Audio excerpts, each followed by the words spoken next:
Previously on Tales from the Humpback Sky. In a massive pile of rotting corpses. This might be the most unpleasant place I have ever been. The large, corpulent form that sits upon the throne. There's only one way I'm going to survive this. I'm pretty hurt here, old buddy. Thalorg doubles in size. The maul just goes straight through his skull and into the back of his throne. Good, Owen. You did very good. The Crimson Citadel begins to quickly deteriorate in front of you.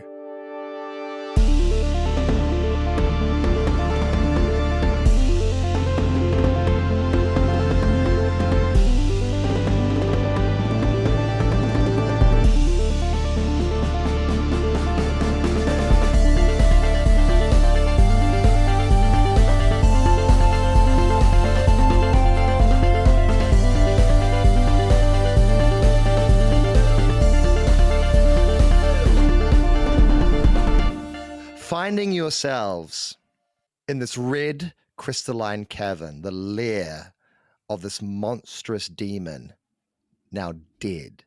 You can see that the walls, once shimmering with an eerie crimson light, now crack and shatter as the heart of the citadel breaks apart and collapses around you. Jagged shards of crystal fall from the ceiling, smashing into the ground with deafening crashes. The floor beneath your feet trembles violently, threatening to split apart at any moment. The citadel is about to fall. Well, Owen, we did a good thing here, but we've got to get out of this place. Oh yeah, man, we're not sticking around here. Thalorg! Thalorg, is he still here? He's gone. He's dead? Is he here? What? No, he's still here. Thalorg! Thalorg, you can see, is beginning to shrink back down. He's holding Leora in his arms. These molten golden tears are streaking down his face as he sees you. And then he looks around. He steels himself. The grief for a moment fades as he buries it deep inside of his heart, and a sense of stoic determination replaces it. He puts Leora over his shoulder. He then turns to where Kennick, covered in blood and guts and bile, is crouching and calls him over. His voice is loud and echoing. Kennick, come! We must flee! Come! Kennick, shaking, runs as fast as he can as the floor is beginning to rent and rip apart. Let's go. Let's run. Let's, shit. Yeah, okay. Hey, Owen, you know how you do that thing where you throw me over your shoulder? Can you do that now? Good plan. Absolutely, Let's mate. go. Whoa! You're a All lot right. lighter in this one. Jump. You see as Thalorg does the same with Leora and Kennick, both on his shoulders, as he follows closely behind. His large feet are heavily falling through the breaking crystalline floor. You can see not far from you is a stone ramp leading up to a large door. But as you get to it, a massive chunk of the crystal ceiling collapses, blocking your path. As it does, behind you, a massive fissure is beginning to open up behind you. Look around for somewhere to go. There's a blocked ramp ahead of us. There's a big hole behind us. And there's So your choices are either you can attempt to traverse over the wreckage that is blocking your path, or attempt to smash through it. Holding one arm on my elderly friend's pelvis to hold him in place. Owen grabs the end of his maul and tries to smash his way through the fallen masonry ahead. All right. Roll under your maul skill, please. Yes, easily. All right. As these massive chunks of crystalline rubble fall.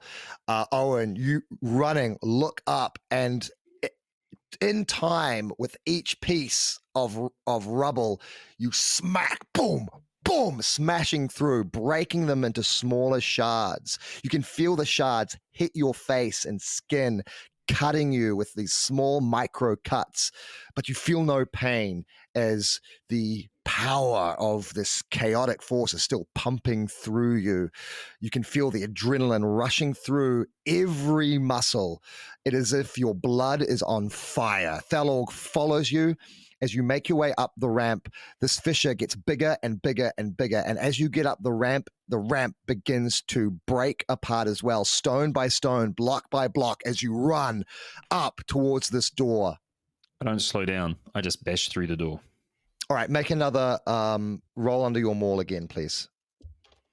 Yes. 7. Yes. Again, maul in hand. Boom! The door just shatters. Splinters of wood explode outwards, and you enter into what you can see is a continuation of the ramp itself, winding up in a spiral. Making your way up the spiral, you begin to see a familiar shaped door. Smashing through that door, you find yourselves inside the large surplus stockpile room where you first entered the Citadel. Oh, whoa. Oh, we're back here. Do remember the kite? Yes. We have The kite. We have it. We've got it. It's by the door. We left it by the door for this purpose. Hand gliders. Yes. Okay. Run over to the door where we felt the air. There was a door with a breeze, was there not? A breezy door. I recall a breezy door. And there was a kite, a huge kite, and I remember I tried to repair it. I didn't succeed, but you said it would be good enough. It's just It's going to require a roll. But surely it can take the weight of 1, 2, 3, 4 large men in one corpse. I feel. Smashing through that door, you feel that gust of air. You can see where there was once a room here, now is completely gone. All there is a shattered portion of floor, but other than that, the rest of the room has collapsed and broken. You can feel the wind rushing against you. Down below, you can see puffs of cloud, and below that, the sprawling city of Troika. Oh, man, I don't like this. I don't think I'm good with heights. The kite is nearby in the other room, which you are also able to grab.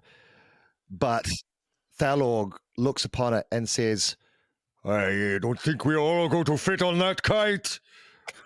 Yeah, mate, I'm kind of with you on that one. I have a craft. Amazing. Where is it? Above, on the palm. All right, we're going. We don't have time to dick around here, lads. Let's go. Yeah, no thinking, just instinct. Right. I know where it is. Follow me. I'll be on hand smashing duty. Let's go. Yes, Owen. I will direct you. You lead the way. Smash yourself through these barriers. Yeah, on it. These barriers to our freedom. Rightio. I quickly take off my bad leather jerkin with all the metal plates on it and fashion it into a papoose because I want Ridge to ride on my back like Yoda in Dagobah system. I don't know what a papoose is until you said that, and now I do. Yeah, I want to papoose this little old man. I want him straight up papoosed. So I've got both hands free. Fantastic. This is really comfortable. I feel very protected. At least we know what to Just do if the not- next time you have a near-death experience, you turn into a little baby. Just begins I have nodding no off idea what you're this talking If about. you ever turn into What? a weak baby, I'll stick you in this again. On we go. All right. You begin to dash through the crumbling corridors and stairs of this breaking corroding tower. The floor, as you run beneath, begins to give way, creating a steep incline that threatens to send you sliding back as an opening reveals itself, exploding out. You can feel wind blowing at your back as you see in front of you a rolling, turgent mass of broken crimson grabbers and rubble avalanching down towards you, threatening to push you down the steep ramp, the steep incline, out of this newly formed hole and out into the sky and troika below. Now, roll whatever you wish to roll at this point. Okay, yes. I wish to roll maul fighting. It's my best thing. So Thalorg is going to help you here. Yeah. So Thalorg sees what is happening behind, sees what is happening in front. He stamps his feet down and onto the ground, creating a very strong, very temporary position while he holds your back, giving you support so that you can essentially guide your maul in front of you and perhaps create like a phalanx of some kind. I want to create like a ramp. Oh, cool. Okay. So can you describe it for me, please? I was going to try and brace everyone get behind me, and maybe with Thalorg's super space giant help, kind of wedge the maul against the side of the wall and hold it steady so that the ball would sort of roll off the side. Kind of over? Yeah. Oh, yeah, over and off. Yes. Okay. Did you roll? Yes, I rolled under my small skill. So like plant the hammer down at my feet and angle the pole, the haft upward like a ramp.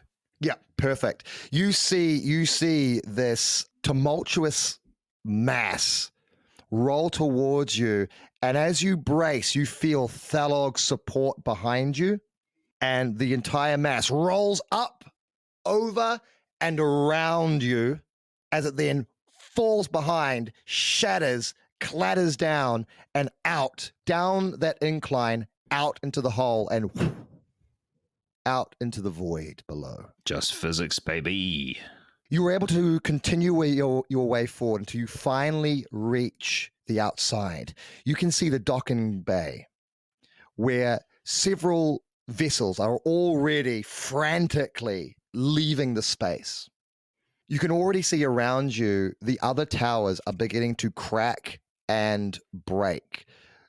Looking ahead, you can see where the Colosseum on the top of the very tower that you were in not hours before breaks, and almost like a ring that is too big for the finger slides down the tower itself, breaking apart into 3 separate chunks before collapsing and breaking in a massive explosion of dust and crystalline shards.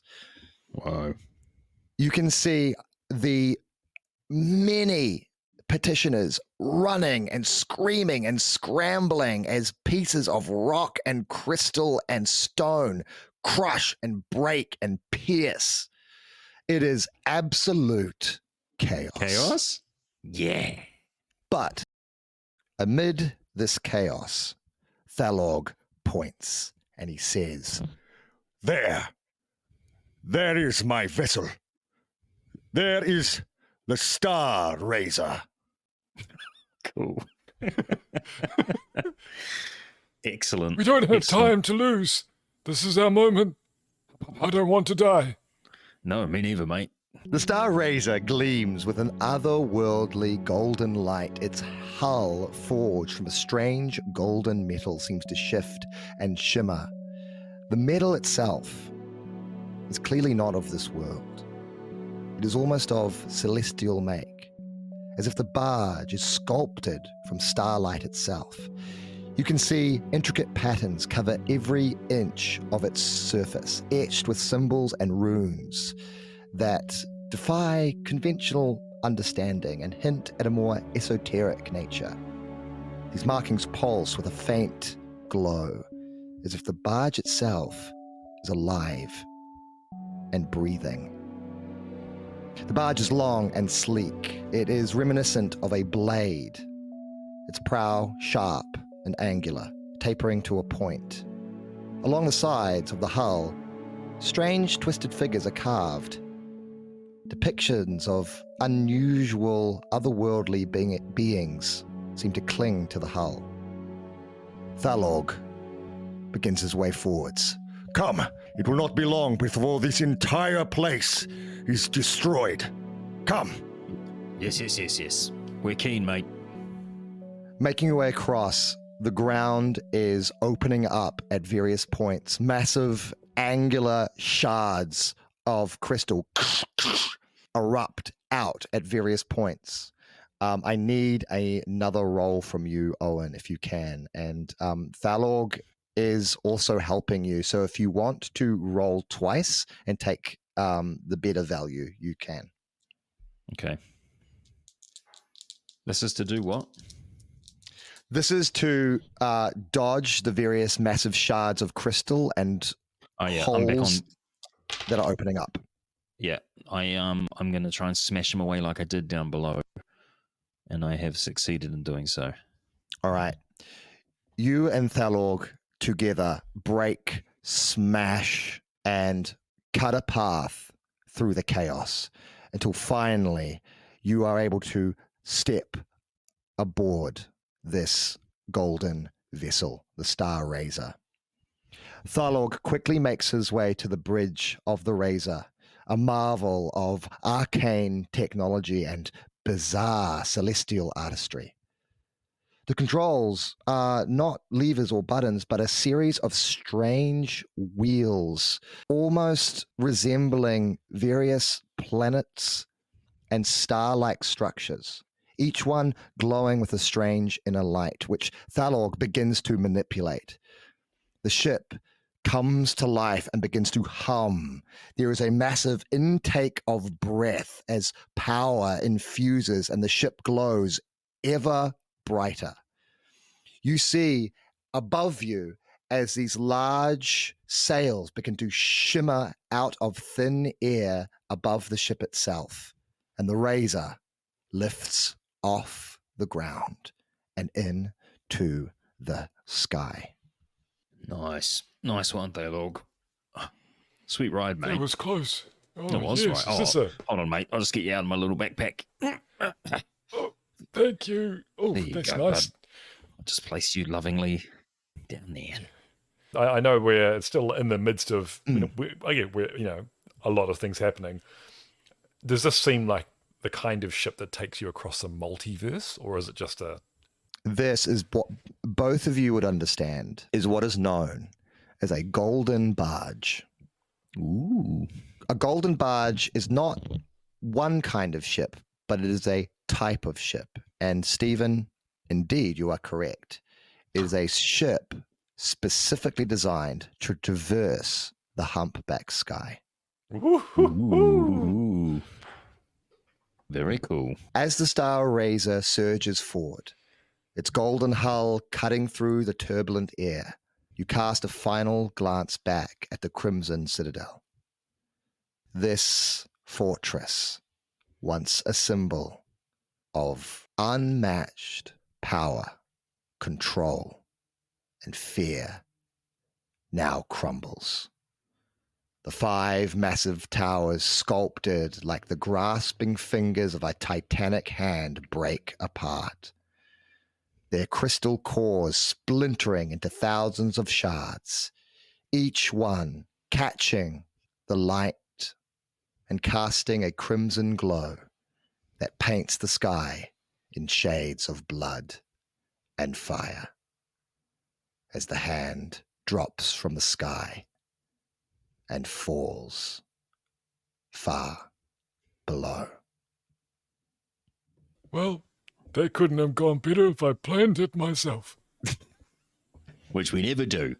You see that? You see that, Kennick? Oh, buddy, we did that all for you, pal. Your best friends, Owen and Ridgy boy, saving your ass. destroying a citadel just for you, Pally. And I reach over and I just gently flick a bit of tumor off his shoulder, brush it off. There you go, mate. Dab, get it. I pull a blood-soaked handkerchief out of his own pocket, dab my tongue to it, and start trying to like clean his little cheek with it. But I'm just making more blood stains on him. Kinnick looks at you, Owen, and then it's as if he's about to say something, and then his hand goes over his mouth. He rushes to the side of the ship and violently throws up. Yeah, you get it all out, mate. You're safe now. Your good buddies saved you. You have a moment now of quiet. The Citadel has fallen far below and sundered itself. Where it's crashed, how many have been affected by its fall is of no mind for now. It was just floating over the orphan district and dog cancer veterinary hospital when it just so happened.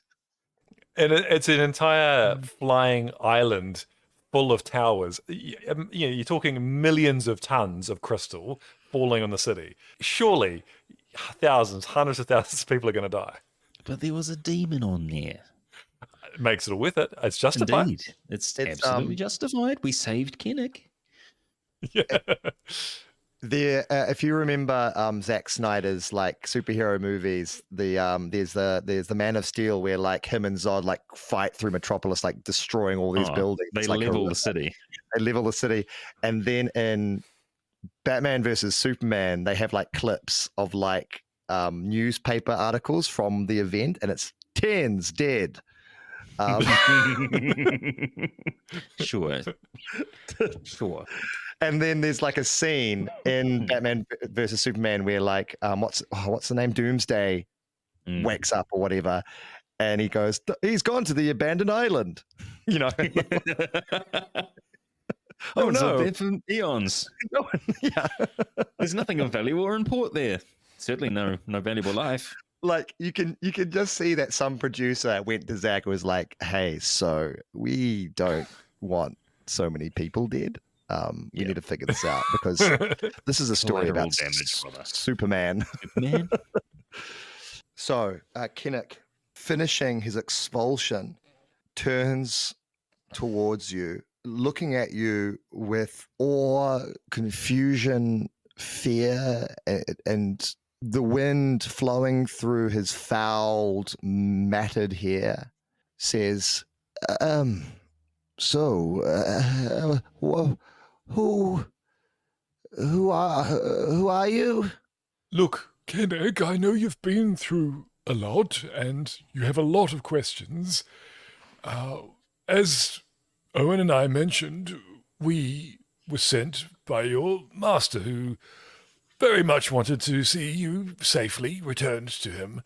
But we, to be honest, we wanted to speak to you about Escahal, Professor Escahal, and what you thought of his intentions. Is he a good man? Is his cause worthy?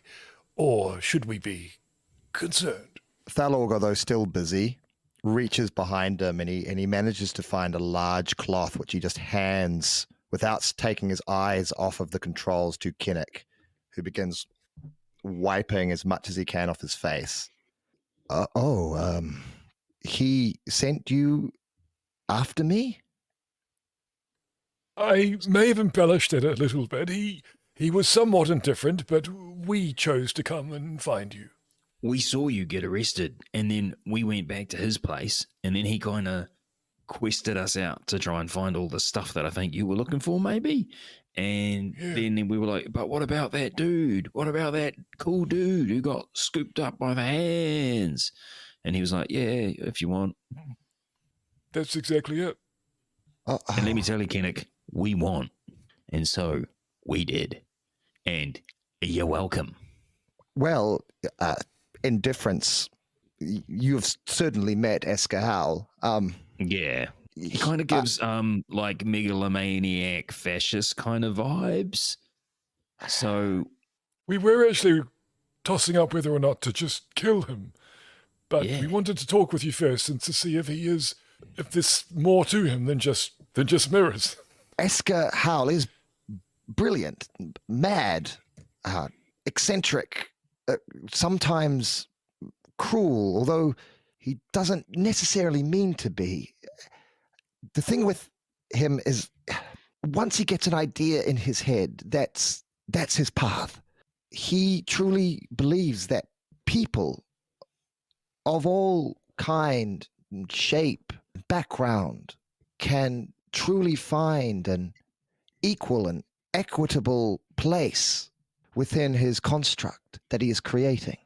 He means no harm, but I feel, and certainly my contention with him, is that not everyone wants to be an 8-foot-tall mirrored golem. Right? I mean, that's kind of where I fall on this too, mate. Is like, where's the choice, you know? So, yikes. But the machine that he wants to create has other potential purposes. You see, he's confined by this notion of these entities.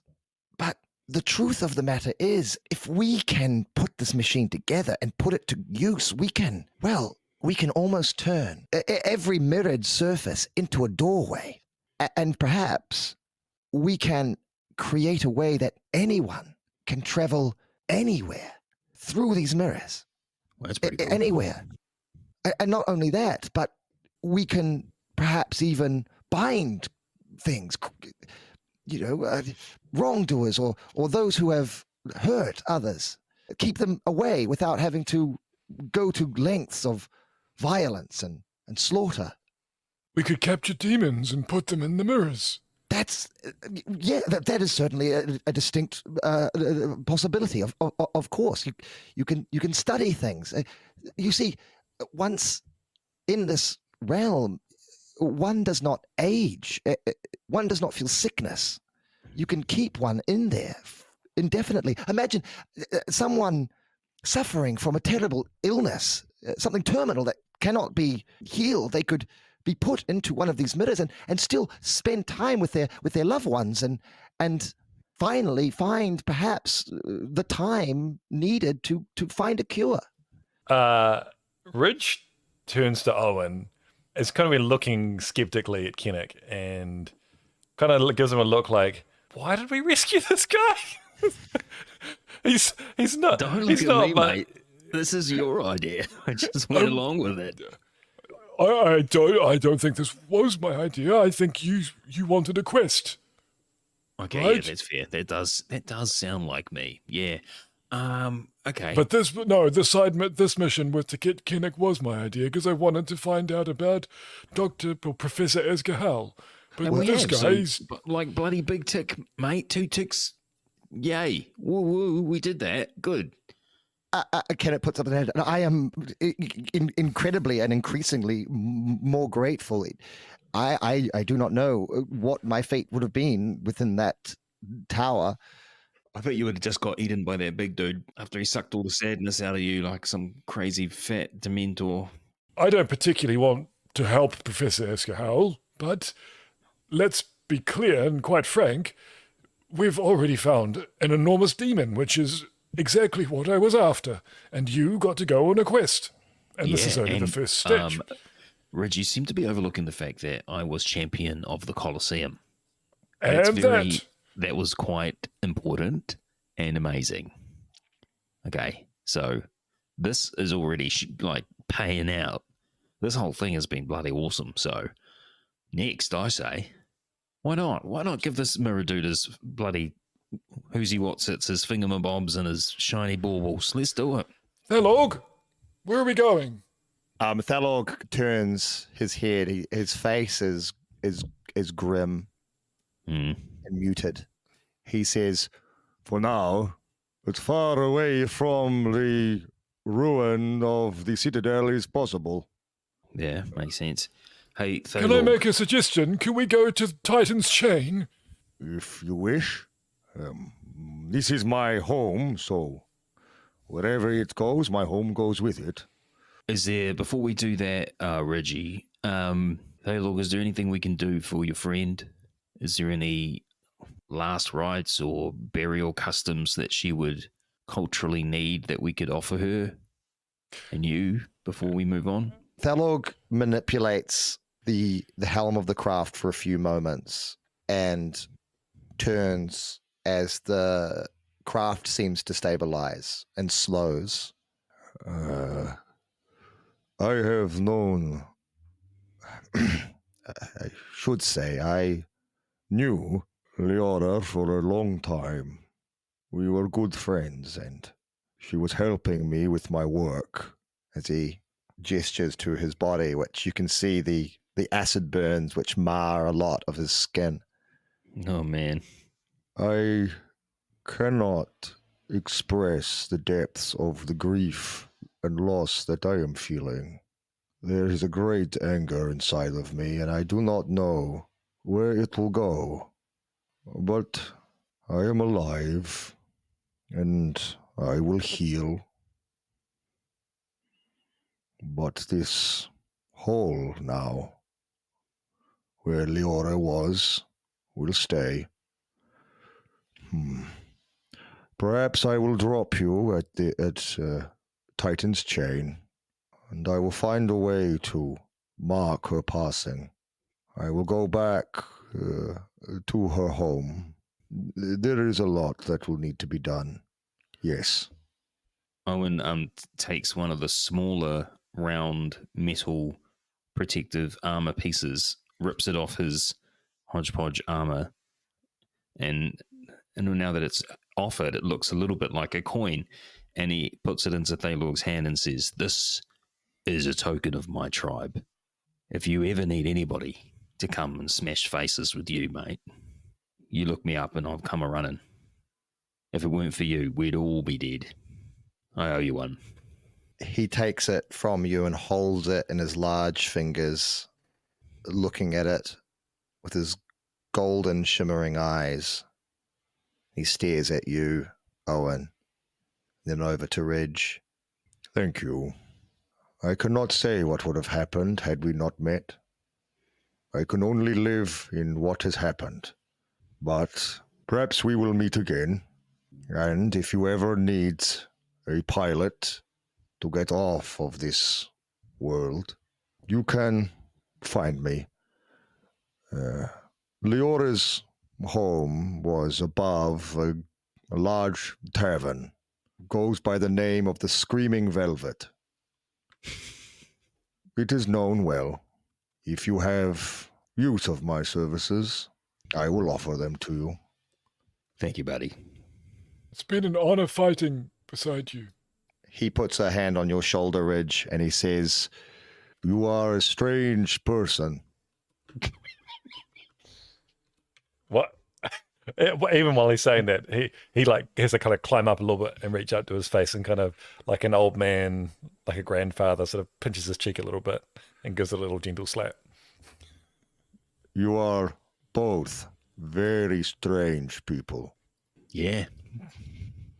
I do not know what will happen next, but I certainly know that if I see you again, strange things will happen. It's a safe bet. And perhaps it is something that I need. But I will deal with my friend here and what she needs and requires. And I will find her other friends and her family and do what I can. But seek me out when you will. Don't forget about the enormity of the suffering that we ended today. It wasn't just about saving Kinnick. And we lost. You lost a lot today, but we did something just and right and tilted the balance towards order. Perhaps. At this point, you begin hearing the faint, echoing yells of the great Titan, crying for its freedom. Free me! And Stop living in my feet! thoroughly ignored by those who live in his his feet. shadow. His feet, armpits, hands, nostrils. Just Thalorg, Starseeker, sets the Star Razor down. The gangplank slowly descends, and you are able to leave the ship. with Kinnick. Waving. Bye. Farewell. Thalorg puts his fingers together, making that diamond shape above his head. I do it too. Ridge, for the first time, does it as well.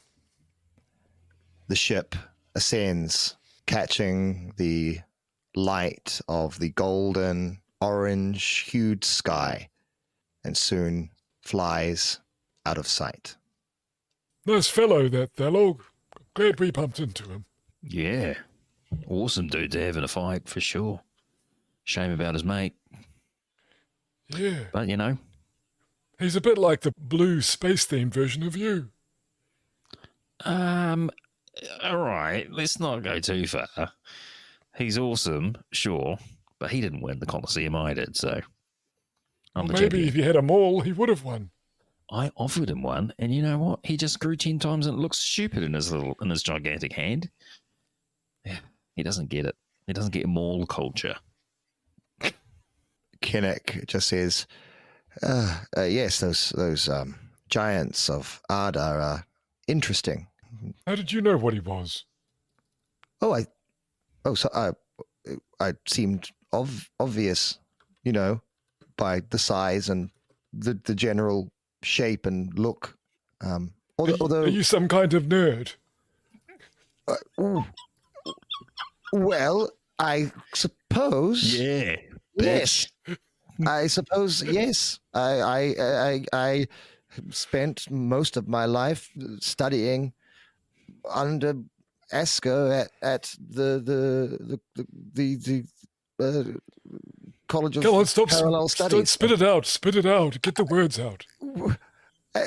Sorry, I just a lot of very horrible and strange and terrible things have happened in a very short space of time, and I think I'm just trying to come to terms with it. Okay, mate. Do you live around here? Do you got a shower at your house? Can we go there? Well, I'm sure Or I can find somewhere some room at Esker's to wash up, I suppose. Oh, we're going to see that fella again. Okay. All right. Maybe we'll get paid. I do need some more money because I'm quite low on rations, and I true. need to buy some supplies. Did he give you one of his mirrors? Oh yes. Ridge pulls out the mirror, the hand mirror, which he said this whole time. Do you mind? Sure. Here you go. He takes it and he moves his fingers over several of the runes in a distinctive way. The mirror then shimmers and you see the familiar face of Esker Howl, who first says, "Ma! What? Ma! A talking mirror? Oh, it's you! It's you, Kinnick! Oh, where have you been? My gods! You're all right? Covered in blood and viscera. What is that? What is that? Some kind of blood? On the outside? Blood goes on the inside, you boob. You fool! You utter tit! Put it back in! Quick! Before you insanguinate! Scoop Quick! it up. Shove it in. If it's too dry, flake it off. Hand me over, Kinnick. Stop babbling. Stop babbling. Shut up. Hand me over to one of the others. And then Ridge takes it. Hi there. It's me again. Who are you? Who are you? What do you mean? Don't be stupid. Stop messing with me. I don't No. know who you are, old man. Who are you? I peer over Ridge's withered, elderly shoulder and kind of like go, hi, waving my hand, then pointing at Ridge and shrugging like, ooh. And like, Finally. What was the... Ben? Yep. Ridge. Right. Good. No. Ridge. Owen. Ridge. What? Right. Owen. Yes. Sorry. Who's Ben? I don't know. Right. Owen. Yes. You're the big one. What? And this is the other one. Ridge. Yes. What? Yeah. He wasn't looks it a like this woman? now. I mean, maybe. I Aren't we all- see. Some kind of pseudomorph. God, What? maybe. Sometimes you act really strange around me. I don't know what's going on. Well, last time I saw you, you were a young lady. No, I was not. I have always been exactly who I am right now. All right, fine. Look, I'm not going to get into this, right? I don't understand. Get in line, mate. well- None of us do. We got Kinnick, and I know Yes. you weren't particularly interested in getting him back, but we did it, and it was a successful mission.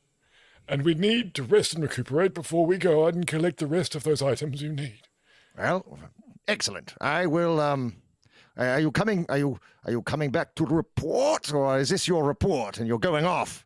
Because look, I don't have anything at home. I don't have any like tea or cakes or anything.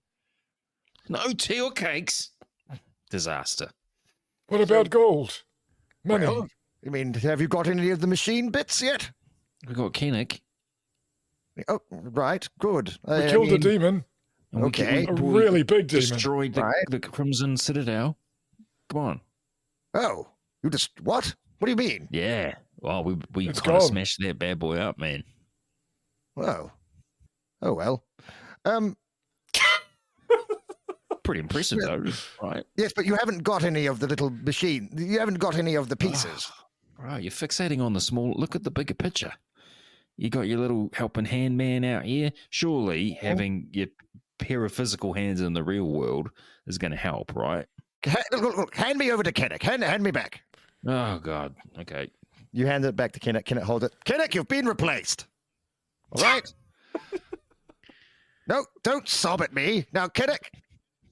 Look, you're not cutting the mustard, and frankly, I don't really need you. And frankly, look, every time you're around, you're always talking about we could do this better, we could do this. What if we made an equal society where everyone was able to travel freely? And look, I'm not sick of this nonsense, all right? So you could just go, well, toddle along, Kennick. Look, say thank you to these gentlemen. Look, I'll put a reference letter in the mail for you, all right? Good boy. Good job. How's that? All right, pass me on. Kennick, you just see he's like shaking with rage and grief and frustration, I don't like And he him. just like hands it over the mirror over to you. Kinnick, how do I mute this? How do I put myself on mute? Kinnick just shows you Okay. placing his fingers in a certain pattern, which you can emulate. Yeah, which does that. All right. Iska's like, right. Now, I think you need to get. His hand's down by the side now, just ignoring it. Kinnick, look, Iska, Hal, is clearly an asshole. Yeah. And you seem very upset about him just firing you after all you've been through. What would you like to happen next? He takes a big, deep breath. And if it involves smashing mirrors, I'd be quite interested in that. And he says, he looks at you as you say that, and he says with this determined look in his eyes, I want to put that machine together, and then I want to smash that bastard to bits just as we turn it on. Oh, cold. I love it. You're speaking my language here, mate. All right, switching back on.